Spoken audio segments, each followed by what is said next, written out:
حدیث پاک کے اندر ہے کہ زکوٰۃ جس مال کے ساتھ ملتی ہے اس مال کو تباہ و برباد کر دیتی ہے۔ اس کے دو معنی علماء نے بیان کیے۔ ایک معنی اس کا یہ بیان کیا ہے کہ اگر زکوٰۃ نہ نکالی جائے اور وہ مال ویسے ہی رکھا رہے زکوٰۃ کے بغیر، تو اللہ تبارک و تعالیٰ اس مال کو تباہ و برباد کر دیتا ہے۔ یعنی تباہ و برباد ہونے کا مطلب یہ ہے کہ اس کی برکت جو ہے اس سے ختم ہو جائے گی، ٹینشنیں اس کی بڑھ جائیں گی، یا ہو سکتا ہے کہ وہ مال چوری بھی ہو جائے۔ صحیح۔ دوسرا یہ ہے کہ غیر مستحق تک اگر وہ زکوٰۃ پہنچے، یعنی جو مستحق نہیں ہے اس نے زکوٰۃ لے لی، تو اس صورت میں بھی وہ شخص جس نے زکوٰۃ لی ہے اس کا مال تباہ و برباد ہو جائے گا۔ تو اس لیے زکوٰۃ سے بچنے کا حیلہ نہیں کرنا چاہیے، زکوٰۃ ادا کریں گے۔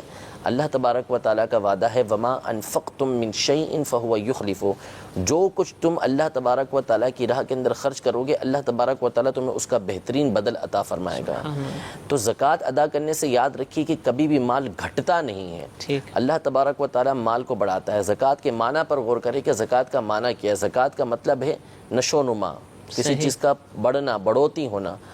تو زکوٰۃ ادا کرنے سے بندے کے مال کے اندر بڑھوتی ہوتی ہے، اس کے اندر برکت آتی ہے۔